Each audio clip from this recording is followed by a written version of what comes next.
अजित पवारांच्या पश्चात सुनेत्राताईंनी राष्ट्रवादीची धुरा आपल्या हातात घेतली असली तरी हा पक्ष पुन्हा त्या ताकदीने उभा होईल की नाही याबद्दल आता साशंकता व्यक्त केली जात आहे। अजित पवारांच्या निधनानंतर अतिशय घाईने सुनेत्राताईंना राज्याचे उपमुख्यमंत्रीपद स्वीकारण्यास बाध्य करण्यात आले। या हालचालींमागे प्रफुल्ल पटेल आणि सुनील तटकरे असल्याचं बोललं जात होते। हे दोन्ही नेते पक्षावर आपले नियंत्रण प्रस्थापित करण्याचे प्रयत्न करत असल्याचा आरोपही केला गेला। परंतु पुढच्या काळात सुनेत्राताई सोबत पार्थ आणि जय या त्यांच्या दोन्ही मुलांची राजकीय सक्रियता वाढली। पार्थ पवारांची राज्यसभेवर निवडही झाली। जय पवार बारामतीत चांगले सक्रिय झाले। कार्यकर्त्यांची इच्छा असेल तर पुढच्या वेळी विधानसभा निवडणूक लढण्याची आपली तयारी असल्याचे ते बोलू लागले। सुनेत्राताईंचा आपल्या दोन्ही मुलांना पाठिंबा असल्याचे वारंवार दिसून येत होते।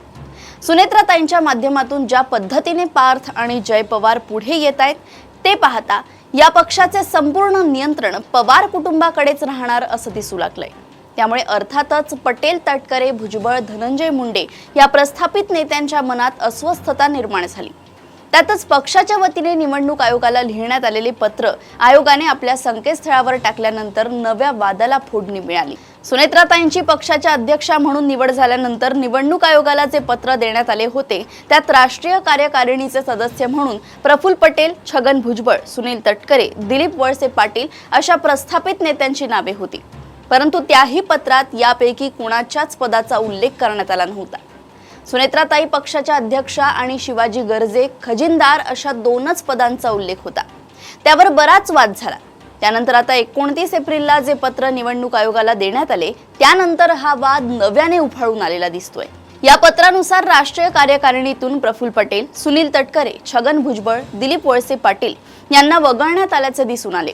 आधीच्या पत्रात ही सगळी नावे होती, परंतु आता नव्या पत्रात या नावांना स्थान मिळालेले नाही।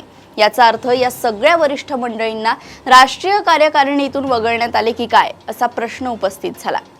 हा वाद समोर आल्यावर सुनेत्राताईंनी ही एक लिपिकीय चूक असल्याचे सांगत लवकरच ती दुरुस्त केली जाईल अशी सारवासारव केली असली तरी अद्यापही ही चूक दुरुस्त करण्यात आली नाहीये। या ताज्या पत्रात सुनेत्राताईंचा राष्ट्रीय अध्यक्षा खासदार पार्थ पवार यांचा पक्षाचे सरचिटणीस तर जय पवार यांचा सचिव असा उल्लेख करण्यात आलाय। इतर कोणत्याही बड्या नेत्याला राष्ट्रीय कार्यकारिणीत स्थान नाही। सुनेत्राताई पक्षाच्या अध्यक्षा झाल्यानंतर पार्थ पवार चांगलेच सक्रिय झाले। पक्षाची सगळी सूत्रे त्यांच्या हातात गेल्याचे दिसून आले। पटेलांसारख्या दिग्गज नेत्यांसोबत त्यांचे खटके उडू लागले। विधान परिषदेसाठी उमेदवार निवडताना पार्थ पवारांनी सुचवलेल्या उमेदवाराला पटेल, तटकरेंसारख्या नेत्यांनी कडाडून विरोध केल्याची चर्चा आहे। त्यानंतर अधिक वाद टाळण्यासाठी झिशान सिद्दीकी यांना उमेदवारी देण्यात आली। पार्थ पवारांना कदाचित ही गोष्ट रुचली नसावी, त्याचाच परिणाम म्हणून पटेल, तटकरे, भुजबळ सारख्या दिग्गजांना राष्ट्रीय कार्यकारिणीतून वगळण्यात आले असल्याची शंका आहे।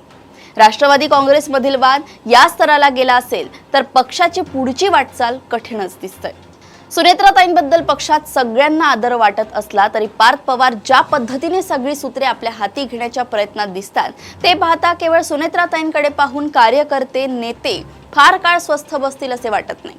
सध्या हा पक्ष सत्तेत सामील असल्याने पक्षाची ताकद टिकू नये, परंतु पक्षाची राजकीय ताकद कमकुवत झाली तर भाजपासाठी या पक्षाची उपयुक्तता संपेल। पक्षातील ज्येष्ठ नेत्यांना या पद्धतीने बाजूला सारले जात असेल तर खालच्या पातळीवरील नेते आणि कार्यकर्त्यांमध्ये असुरक्षेची भावना वाढीस लागू शकते।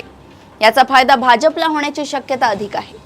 सध्याच नाही परंतु पुढे निवडणुकीच्या वेळी राष्ट्रवादीतील अनेक नेते भाजपमध्ये सामील झाले तर आश्चर्य वाटू नये। अशाच घडामोडी व अपडेट सोबत पुन्हा भेटूया देशोन्नती संपादकीयमध्ये। बघत रहा देशोन्नती। नमस्कार।